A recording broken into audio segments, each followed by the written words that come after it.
of this part. Thank you for having me. My name is Michael Rofe. I'm head of the Creative Connected Communities Research Centre at Falmouth University. I also lead the Online Orchestra project, which is an HRC-funded research project we've been running for the last couple of years from Falmouth in collaboration with University of Bristol, the Philharmonic Orchestra and Cornwall Music Education Hub. The context in which the Online Orchestra emerged was the fact that, and it is a fact, there's lots of evidence that supports this, the fact that ensemble music making can be such a terribly valuable part of our world. Most immediately, in the context of musicians, the capacity to learn music and to become active as a musician. Is that okay?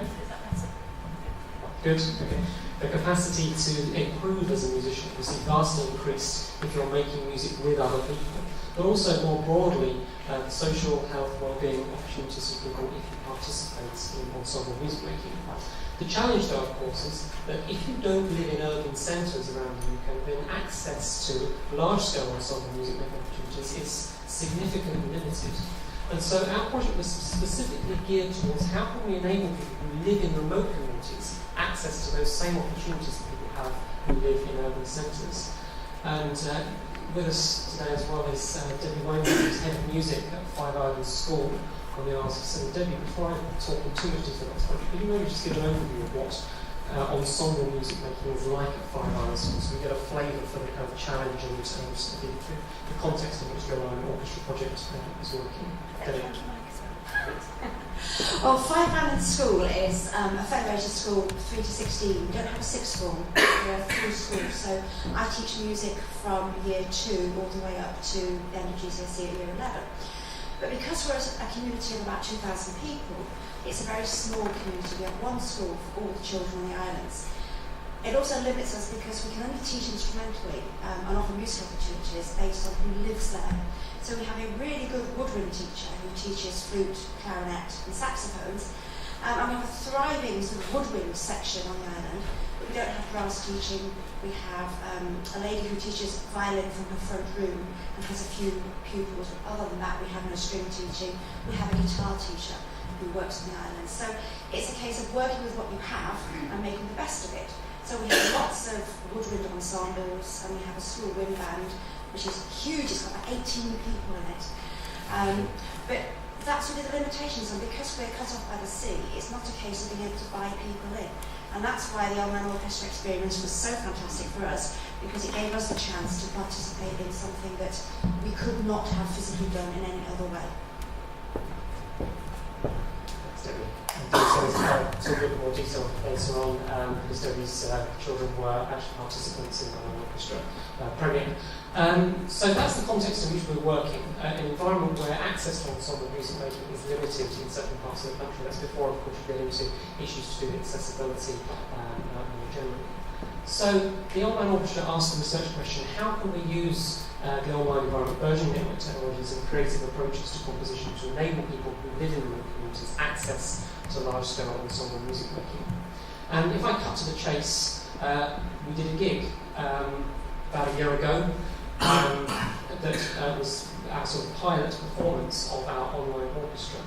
What we did is we had 4 communities around Cornwall. Debbie's children on Five Islands School formed a flute choir, and they performed together live in real time with a small brass band in a similarly remote community on the Lizard Peninsula at Mullion School, with then a string orchestra and a female choir and some soloists at Truro Cathedral. And our conductor for the orchestra was at Falmouth University. So that was the image from inside Truro Cathedral. You can see the string players and the choir in the foreground, and then on the screens behind them, the live feed from Isles of Scilly on the top left, the live feed from Mullion on the top right, and then the live feed of the conductor from Falmouth at the bottom, so the conductor sort of human size rather than at the larger screen. So we did it, and I'll play you a short clip of the gig at the end of the talk. But just to sort of listen a little bit first and talk a little bit about how we approach this. We started with some working groups, and in those working groups, our key thinking was to work out how to actually start a project like this. You start with the technology, you need to build new technology, you start with the music, what sort of music you want to make. We started with a target user in mind. That's to say, we wanted to work with young and amateur musicians. This isn't a project about professional musicians. This is a project about enabling young and amateur musicians to make music online. And so the inevitable consequences of that was that we were dealing with people who perhaps have lower instrumental fluency, perhaps a little bit less experience than professional musicians, but who do have a kind of relatively good familiarity with standard notation in many cases, but also have the need for rehearsal. That in turn brought us to a series of kind of initial decisions. We wanted to work with remote communities. It's terribly important to us that this is a project that happens in Cornwall rather than in London. This is about working with people who don't have access to music. We wanted to preserve from that traditional ensemble experience many characteristics, such as we wanted to preserve the need of a conductor. The conductor is, of course, a coordinating ensemble, but is also leading the rehearsals. There is a need for a conductor here. We wanted to preserve standard notation. People are being asked to make music in a relatively novel environment, so we wanted to keep kind of some ground, some familiar ground that people didn't have to also be thinking about. So we preserved standard notation. We wanted to build a large orchestra. We decided we wanted to preserve the relationship between section and full orchestra as well. So this is a project about a small flute choir on the Isles of Scilly playing with a small brass choir in Mullion, rather than individual musicians linking up in their bedrooms. Though in theory, there's no reason that couldn't happen in the future. And of course, it needs to be fun, realistic, and achievable. So we set ourselves quite a tall order here, and of course the reason it's tall, as I'm sure many of you have encountered in your own work before, is latency, right? There's a time delay when you work online. That's to say the time it takes for computers to encode, transmit, and then decode information across the internet. It happens remarkably quickly, but it doesn't happen instantaneously. There is a time delay. That time delay is fine when you're talking over Skype, because we learn to adapt rapidly with a little bit of extra time, and we can communicate quite comfortably and stuff. But we do have to sort of learn how to do it immediately. It's not kind of straightforward. But we learn how to do that very easily. In music, of course, you need rhythmic interaction, you need precision. People need to play at the same time. So that means we need to find a way of dealing with the challenge of latency. In musical terms, as I put, there is a time delay between the moment one sound is made in one location and the moment it's heard at another. So let me just talk a little bit, if I may, about latency more generally, and then how we've approached this and how we've kind of found a way around latency in our project. Factors that contribute to latency, first, let me just summarise this very briefly. One of the biggest contributors is network bandwidth. That's basically saying how fast an internet connection you've got. Just to give an example, here are the 4 locations that we used in the online orchestra. We're fortunate to have a gigabit connection through Janet at Fountain University. It's basically a proprietary internet connection that runs separately from the standard BT infrastructure. So we have a very fast connection speed at bandwidth. But as soon as you move outside of specialist institutions, particularly as soon as you move towards remote locations such as the Isles of Scilly, that infrastructure is simply not there, and you're left with the standard BT infrastructure. Currently, BT and a number of other service providers offer what they call super-fast broadband or fibre optic broadband, which claims to be able to deliver up to 300 megabits per second. Of course, anybody gets up and sees people giggling as well. Of course, it doesn't actually, it's up to, right? Up to the phrase there. The reality is that that's what we were getting at the different locations, and you'll see in reality running schools. We were only getting 27, we weren't getting 300, even though we were paying for 300 in theory. Plus as well, when you're dealing with online music making, you're not just downloading the sounds from the other places, you're uploading your own sound as well. So upload speed also matters. And you'll know that the standard way that commercial service providers work is they give you faster download because lots of people watch Netflix, and they give you slower upload because not many people upload videos. So consequently, upload speeds are much lower. So 7 megabits, for instance, is what you're getting, not 300 if you're working even there on relatively high-speed internet connections. So there's not much bandwidth available in remote communities, is the short summary of that. Network bandwidth then does affect it. Basically, the more bandwidth you've got, the less latency you get. Processing power, the more powerful your computers, and not just computers, but your individual peripheral equipment as well is, then the lower the latency that you will get. For instance, televisions themselves, your standard LCD TV adds about 10 to 20 milliseconds of latency just in the TV itself. So each different piece of equipment that you have in setup is going to add latency to the system. Of course, you can overcome that by, in effect, throwing money at the problem. You can buy better equipment. But bearing in mind that our target user were amateur young musicians, schools, amateur music groups, you can't assume that they're going to have that equipment, and you can't assume that they're going to be willing to throw £50,000 at buying that equipment if they don't have it. Data size, how big is the data you want to send? Well, we decided we wanted a conductor, which means you need a video, i.e. you need to see the conductor, and as soon as you start sending video through the internet, as you know, it takes a lot longer than if you just send audio data. Data handling, the way that information is processed through different computers. The number of locations also affects the latency. So if we had 4 locations in our online orchestra, if you had 6, it would have higher latency as a consequence. But here's the real killer blow in terms of latency, and that is that currently information travel, or if you're lucky, information travels down fiber optic cables, which means it's pulses of light. And as you'll know from your O-level physics, light has a maximum speed of travel. You can't go faster than the speed of light, that's a thing. London to New York, 5,500 kilometres, speed of light, nearly 300 million meters per second. So London to New York at the speed of light is about 18 milliseconds. So in other words, as soon as you go over longer distances, there is a latency. So we can do stuff to reduce latency, but we can never fully get rid of it. It may be in some future that I can't imagine. We may be able to go faster than the speed of light, but that's a much bigger challenge than in music. So let's just assume for now that latency is here to stay. Latency is the environment in which you work when you're working online. That's a problem, or rather, let's stop treating it as a problem and let's work with the latency rather than try to get rid of it. A few examples of that. Problems in the park. You'll have seen kind of frequently these kind of live hookups between multiple venues. In those contexts, though, those musicians aren't actually performing together. They just happen to be playing the same piece of music at the same time, and the cameras are cut to different places. So it looks like people are playing together. They're not actually playing together. They're not actually listening to any directors and like that. The best example of genuine interaction that's taken place over the last few years is Lola, which has come out of the University of Trieste in Italy. They developed this low latency audio-visual streaming software. Lola is a fantastic tool. There's been a number of large-scale performances that have used it, and they managed to get the latency really low. They do it by a series of means, though. They have very, very high-quality equipment. They go over relatively short distances. They use proprietary internet connections like Janet and Internet 2 in the US, which is to say that you couldn't use Lola on the Isles of Scilly. It's the short version.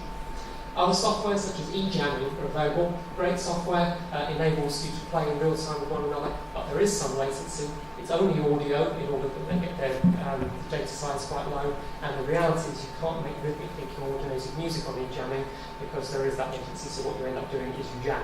You improvise, you can make some great improvisations in that context, but you can't rhythmically interact. We wanted a conductor, we wanted genuine musical interaction, genuine kind of pulsed, rhythmically tight interaction between our locations. So we had a big challenge here to overcome. In order to describe briefly how we in the team overcame that, I just want to burrow down a little bit more to do with latency. Latency isn't one thing, as you probably know. Latency changes all the time, it's constantly changing. Firstly, the latency between different connections here is different. So what I mean is the latency between Five Islands and Falmouth University is different from the latency between Five Islands and Mullion. All of those different relationships that are up there has a different latency. Second thing, latency varies over the course of the day and over the course of the year. If you log on at 8 o'clock at night when everybody's downloading Netflix, the network is slower. There will be more latency in the system than if you do it in the morning. Also, and this is the real problem, there is latency jitter. That's to say variance in latency. Latency is constantly changing. Here's a chart, for instance, or two charts. On the left-hand side, this is an audio-only test that we ran. So that's to say we measured the latency when we were running some audio between two different nodes. And as you'll see, the latency is constantly flitting around between different levels. So at one moment it's higher, then it stabilises a bit lower, then it goes a bit higher, etc. And in this chart here, we tried to send video across two different locations, and you'll see here it really degenerates into almost randomness where it's flitting around between different latencies. So latency is unstable, it's not something that remains at one place. So not only have you got a latency-rich environment, you've got a latency-rich environment that's constantly changing. How do you make music in that context? Our solution, and I'm very proud to say with our technology team on the project, is we've developed some new software that basically sorts out these three things. we found a way through our online orchestra software to stabilise network latency. That's to say, to get rid of all these three problems. We can make the latency between all the different nodes the same. We can get rid of that natural variance, that jitter in the latency at any one moment. And crucially, what we can do as well is we can tell the system what latency we want. We can't get it below the natural latency in the system, but we can make it higher than that, and we can precisely define what latency we want. And this is the crucial leap of faith that we made in the project, therefore, is that we told the latency in the system to be equivalent to one musical beat. Therefore, it starts to become more musical. We stop talking about latencies of 140 milliseconds, and we start talking about latencies of a crop sheet. Suddenly, then you can start to see how it's possible to work with that, and to work with that as a conductor.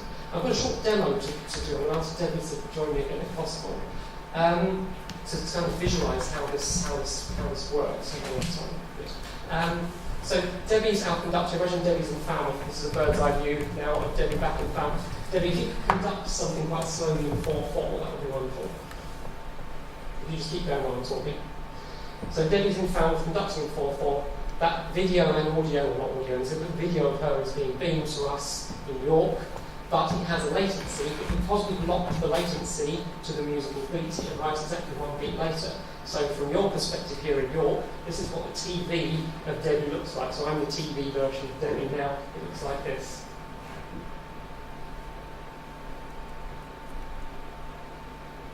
So we're precisely locked together in time. We're stable because we've stabilised the network latency, but it's precisely locked together. So from your perspective as musicians, you can play in time with Debbie.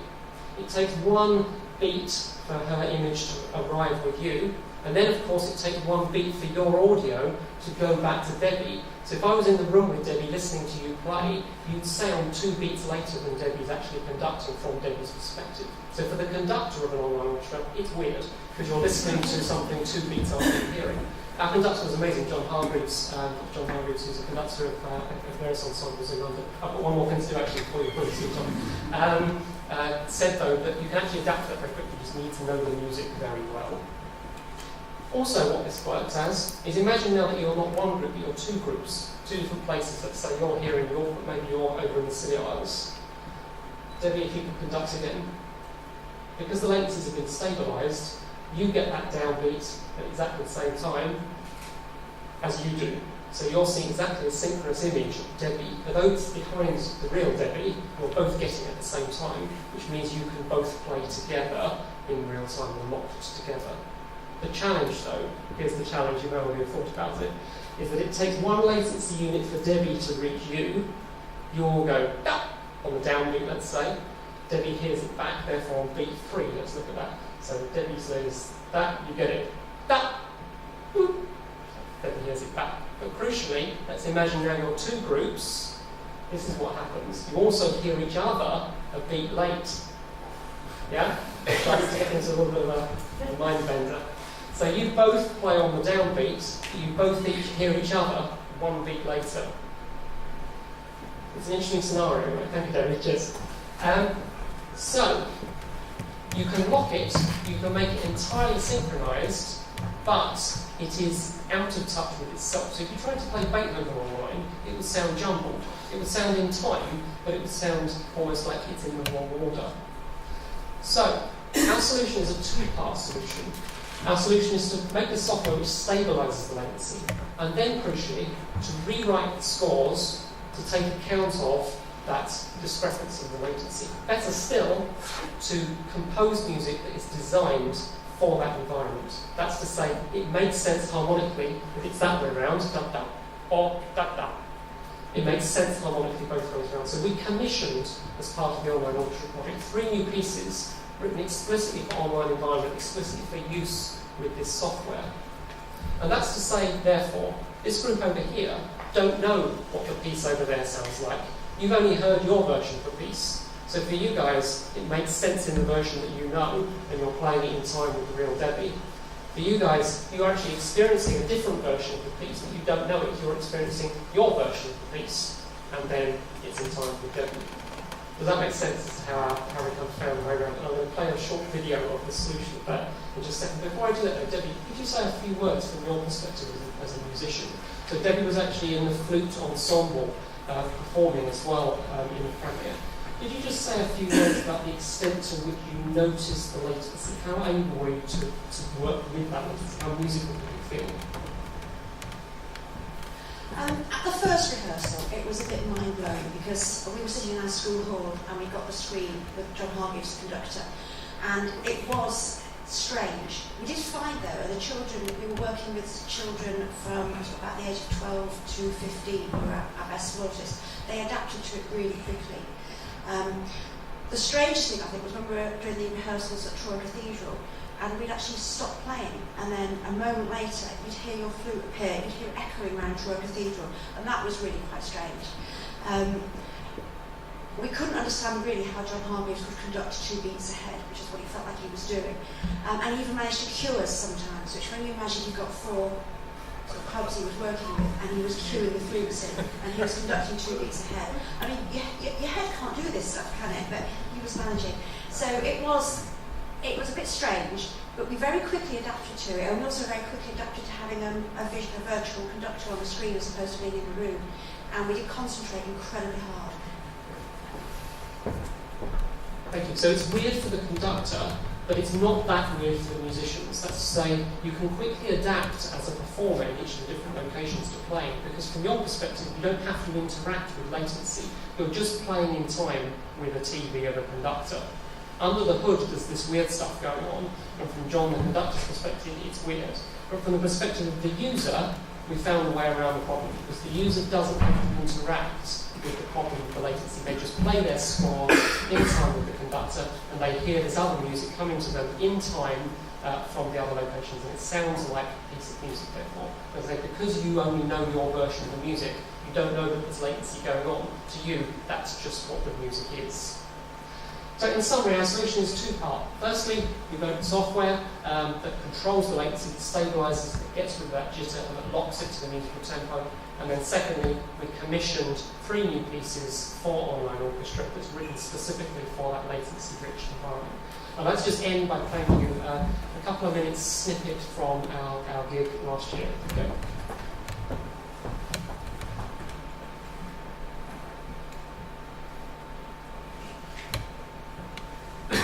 So I should say the audio that you're hearing is captured in Truro Cathedral. We cut the camera to different locations, but you're hearing the audio capture from one location.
So, as you'll see, we think we found a way around the problem of latency through the use of this software that stabilises the latency and then by means of writing music for a latency-rich environment in such a way that you can preserve from standard ensemble performance a traditionally notated score with crotchets and quavers and such like, a traditional conductor doing standard conductor-like gestures, and genuine musical interaction between musicians who are located in theory anywhere around the world, because we're working with the latency rather than against it.